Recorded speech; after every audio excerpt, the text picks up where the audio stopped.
नमस्कार, मैं हूं आपके साथ मयंक। आज 13 तारीख है। देखिए, जिस तरह से डोनाल्ड ट्रंप की और जिनपिंग की मुलाकात हो रही है चीन में, लेकिन इसी बीच बड़ी खबर है ईरान से। ट्रंप और जिनपिंग की मुलाकात के दौरान ईरान ने शुरू कर दी है आखिरी जंग की तैयारी।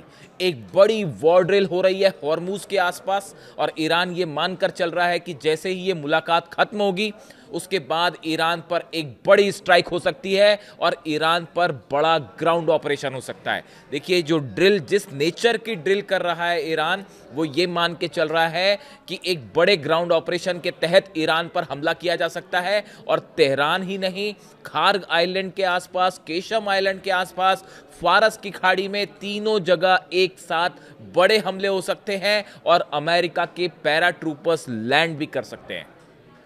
इसके लिए करारा जवाब देने की तैयारी में ईरान जुट गया है। देखिए, जो खबरें आ रही हैं उसके मुताबिक कई टारगेट्स बनाए गए हैं अलग अलग, कि अमेरिका के ब्लैक हॉक हेलीकॉप्टर्स अगर अंदर घुसते हैं तो उनसे कैसा निपटा जाएगा, पैराट्रूपर्स अगर नीचे उतरते हैं तो उनको कैसे घेरना है, अगर एयर स्ट्राइक्स होती हैं तो डिफेंस सिस्टम्स कहाँ लगे हैं, मिसाइल लॉन्चर्स जो हैं उनको एक्टिवेट कर दिया गया है। इस तरह की तमाम खबरें हैं और ईरान की सेना की तरफ से अपनी जनता को ये बात कह दी गई है कि आप आखिरी जंग के लिए तैयार रहें। देखिए, सारे रास्ते, जितनी कोशिश ट्रंप ने की, सब फेल हो गए हैं। हमला करके देख लिया, बातचीत तरह तरह की होने लगी, तरह तरह के जो है प्रस्ताव सामने आए। मैंने आपको पहले ही कहा था किसी का कोई नतीजा नहीं पहुंचेगा, और अब बात आके रुक गई है इस मुद्दे पर कि आखिरी कोशिश हो रही है चीन में, और डोनाल्ड ट्रंप चीन के जरिए हॉर्मूज खुलवाने की कोशिश कर सकते हैं। देखिए, इस तरह की खबरें हैं तमाम की हॉर्मूज को लेकर जो है मार्को रूबियो और वांग यी, फॉरेन मिनिस्टर जो है चाइना के, और अमेरिका के विदेश मंत्री मार्को रूबियो के बीच में एक बात हुई है। डोनाल्ड ट्रंप और जिनपिंग की मुलाकात के पहले ये बातचीत हुई, जिसमें इस बात को लेकर बताया जाता है कि सहमति बनती दिख रही है कि हॉर्मूज खोला जाना चाहिए। तो हॉर्मूज खोला जाना चाहिए तो ब्लॉक कौन करके बैठा है? किसने? क्या हॉर्मूज पहले ब्लॉक था? हॉर्मूज पहले ब्लॉक नहीं था।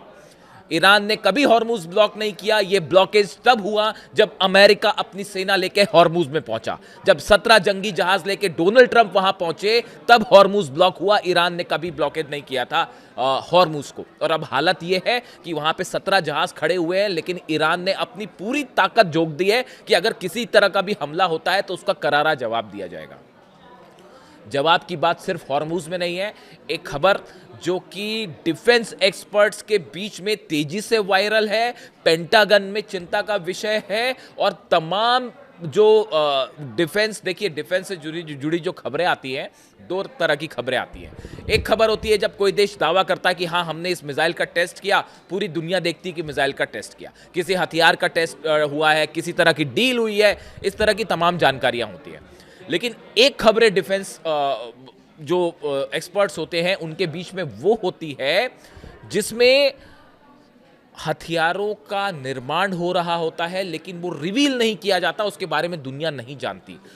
पिछले 24 से 48 घंटे में सबसे ज्यादा जिक्र अगर ये किसी चीज का हो रहा है तो वो है ईरान की ICBM, इंटरकॉन्टिनेंटल बैलिस्टिक मिसाइल्स।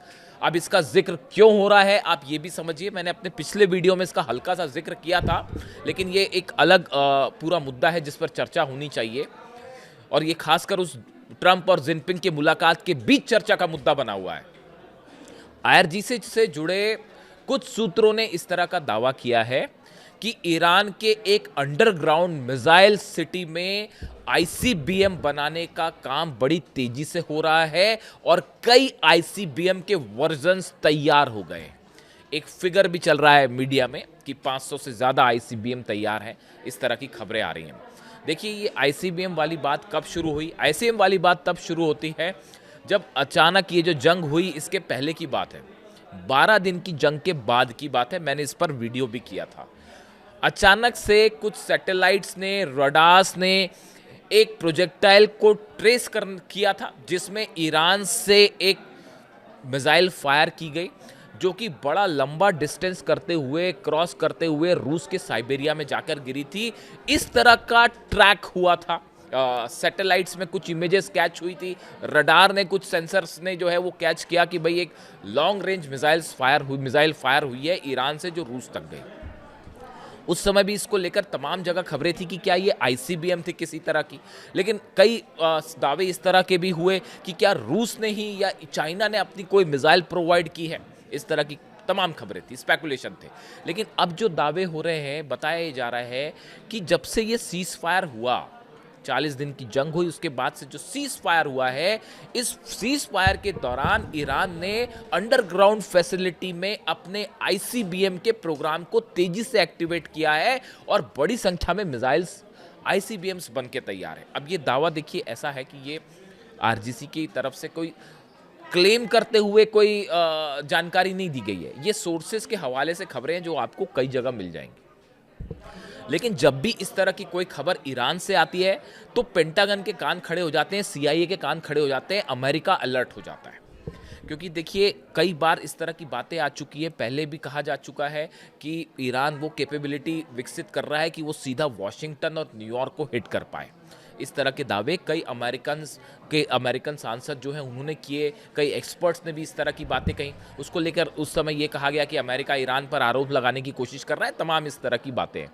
लेकिन जब बात ईरान के मिसाइल प्रोग्राम की हो तब किसी भी खबर को सीआईए और पेंटागन बिल्कुल अनदेखा नहीं करते, क्योंकि ईरान ने अपनी मिसाइल से दुनिया की सबसे बड़ी ताकतों को झुका के रख दिया है। ये बात सब जानते हैं। किसी ने सपने में नहीं सोचा था कि अमेरिका जैसा शक्तिशाली देश जो इतना बड़ा डिफेंस सिस्टम लेकर बैठा है, उसके उन डिफेंस सिस्टम की धज्जियां उड़ा देगी। फतह तू, खुर्रम शहर और सेजिल जैसी मिसाइल्स जो हैं, अमेरिका के डिफेंस सिस्टम को उसने तबाह करके रख दिया, इजराइल के डिफेंस सिस्टम को तबाह करके रख दिया। पूरे अरब के 16 बेस तबाह हुए हैं अमेरिका के, और कोई अमेरिका का डिफेंस सिस्टम नहीं रोक पाया। इसलिए ईरान की मिसाइल्स को और ईरान के मिसाइल प्रोग्राम को लेकर जो खबरें आती हैं उसको अब हल्के में लेने की कोशिश नहीं करता अमेरिका। देखिए इस तरह की बात होती है कि अब तक ईरान ने आईसीबीएम फायर क्यों नहीं की। एक बड़ा सवाल मेरे दर्शक पूछते हैं कि भाई अगर आईसीबीएम है तो फायर क्यों नहीं की।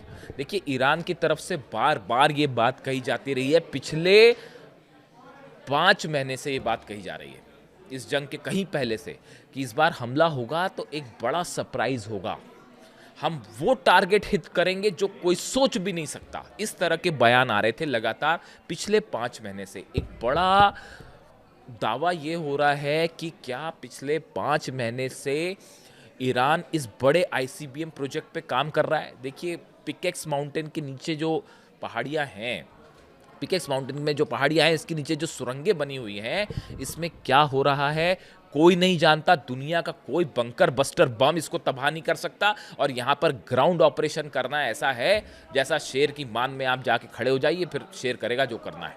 यहाँ पर ग्राउंड ऑपरेशन बेहद मुश्किल है, वरना अगर आसान होता तो अब तक डोनाल्ड ट्रंप कर चुके होते। डोनाल्ड ट्रंप को यह बताया गया है कि यहाँ पर ग्राउंड ऑपरेशन आप करने जाएंगे तो आपके हजारों सैनिक मारे जाएंगे। क्या उसके लिए आप तैयार हैं? तैयार नहीं है, इसीलिए ब्लॉकेड करके खड़े हुए हैं, इसीलिए तेल का खेल चल रहा है। और इसमें बड़ा नुकसान चूंकि चीन का भी हो रहा है। जो जहाज निकलते थे हॉर्मूज से 45% तेल जाता है चीन का, वो सबका सब रुका हुआ है, इसलिए चीन को भी बड़ा नुकसान हो रहा है। तो अब चीन भी जो है वो शायद इस बात के लिए तैयार है कि हॉर्मूज तो खोला जाए, लेकिन किस शर्त पर खोला जाए, ईरान को कैसे मनाया जाए, ये तमाम बातें हैं। क्योंकि ईरान की जनता का मूड जो है वो बिल्कुल भयंकर गुस्से में है। ईरान की जनता, ईरान के लोग 1 इंच झुकने को तैयार नहीं है अमेरिका के सामने। और खासकर तब जब ये बार बार प्रस्ताव सामने आते हैं और उसमें इस तरह की बातें होती हैं। डोनाल्ड ट्रंप ने जाने के पहले फिर एक बार कह दिया है कि हमको, जब चाइना के लिए रवाना हो रहे थे, जब अब तो पहुंच गए, लेकिन जब रवाना हो रहे थे तो उन्होंने बयान दिया कि ईरान को हराने के लिए हमें किसी की ज़रूरत नहीं है, हम अकेले ही काफ़ी हैं। यानी बात फिर से उन्होंने फिर ये कहा कि अगर हमारी शर्तें नहीं मानोगे तो हम तबाह कर देंगे। अब अभी तक यही बात समझ में नहीं आई कि भाई अगर तबाह करने की हालत में होते तो कर चुके होते तबाह, कर पाए तबाह, नहीं कर पाए तो बार बार ये बोलने से क्या होगा कि हम तबाह कर देंगे, जो करना है कर लीजिए। ईरान यही कह रहा है, हाँ भैया जो करना है कर लो, हम तैयार हैं, जाओ हमला करके देखिए उसके बाद क्या होता है। तमाम तरह की खबरें आ रही हैं। जो हमले हुए ईरान पे, जो ये 40 दिन की जंग हुई, इसमें जो हमले हो रहे थे, खासकर तेल डिपोज पे और अलग अलग ऑयल ठिकानों पर जो हमले हुए, आइलैंड्स पर हमले हुए, अब उसमें धीरे धीरे चीज़ें निकल के आ रही हैं कि उसमें जो है यूएई के मिराज भी शामिल थे हमला करने में। उसमें सऊदी, अब ये भी खबरें आ रही हैं कि सऊदी ने भी अपने वॉरशिप्स का, अपना फाइटर जेट्स का इस्तेमाल किया और सऊदी की तरफ से भी कुछ मिसाइल्स दागी गई। लेकिन चूंकि ईरान ऐसी नहीं बरस रही थी सऊदी के ऊपर जो मिसाइल्स बरस रही थी, या यूएई टारगेट कर रहा था ईरान, वो ऐसा थोड़ी ना था कि बिना जो है मकसद के सिर्फ हमले हो रहे हैं। बेस पर तो हमले थे ही, लेकिन यूएई और सऊदी में कई जगह मिसाइल्स गिरी हैं। तो ये अब उसकी वजह धीरे धीरे देखिए रिपोर्ट्स निकल के आ रही हैं कि अरब कई देशों से भी हमले हुए थे ईरान पे। तो ईरान ने बिना मतलब के हमले नहीं किए थे, वहीं हमले किए थे जहां से हमले आ रहे हैं, वो पता चल जाता है, उसको आप छुपा के नहीं रख सकते। तो देखिए अब सवाल ये है कि क्या ट्रंप और जिनपिंग की मुलाकात में क्या कोई ऐसा फॉर्मूला तय होगा जिसके लिए ईरान तैयार होगा।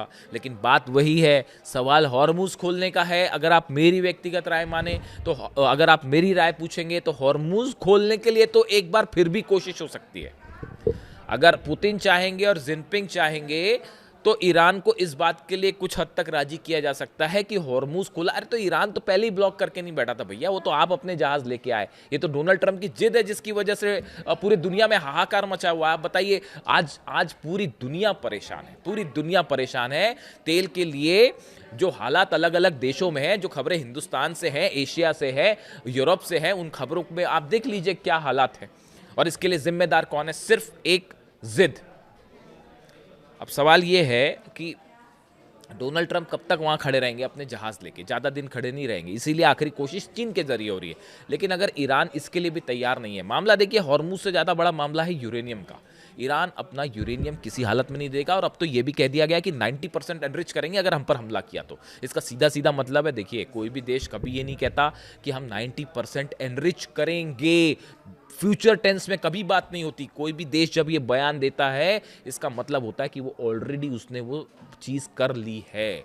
यानी मतलब मेरी समझ तो यही कहती है कि भाई अगर आप डिफेंस एक्सपर्ट के पॉइंट ऑफ व्यू से समझें तो ईरान जब ये कह रहा है कि अगर हम पे आपने हमला किया तो हम 90% एनरिच करेंगे, वो करेंगे नहीं है, वो फ्यूचर टेंस नहीं है जी, वो ऑलरेडी क्षमता हासिल हो गई होगी। इसीलिए ट्रंप अभी तक हमला नहीं कर पाए, क्योंकि वो कभी भी एटम बम में कन्वर्ट हो जाएगी। आप कभी ये नहीं पता लगा सकते कि ईरान का यूरेनियम कहाँ है, कहाँ जगह, किस किस जगह पर न्यूक्लियर। ये तो आपको पता है ना कि इस्फहान में है, फोर्दो में है, और नतांज में न्यूक्लियर प्रोग्राम है, बुशर में चल रहा है। इसके अलावा कितनी साइट्स ऐसी हैं पिकेक्स माउंटेन के नीचे जहाँ क्या क्या चीज़ें होंगी, कहाँ कहाँ सेंट्रीफ्यूजेस होगा, क्या आपको पता चल जाएगा? किसी को नहीं पता चल सकता, CIA को नहीं पता चल सकता, ना मोसाद को पता चल सकता। ऐसे हालात में ईरान के पास सरप्राइजेस के लिए तैयार रही है, जिसमें ICBM हो सकता है कि वॉशिंगटन न्यूयॉर्क तक की रेंज हो, और नहीं तो कम से कम जो है वो यूरोप के कई देश तो उसमें शामिल हो ही जाएंगे उस रेंज में। इस तरह की आशंकाएं हैं। यानी अब नज़र है ट्रंप और जिनपिंग की मुलाकात पे, और बड़ी जंग की तैयारी में है ईरान। आप देखिए 24 घंटे के अंदर तस्वीर साफ होती दिखाई देगी। आप कमेंट करके बताइए वीडियो कैसा लगा। Thank you so much.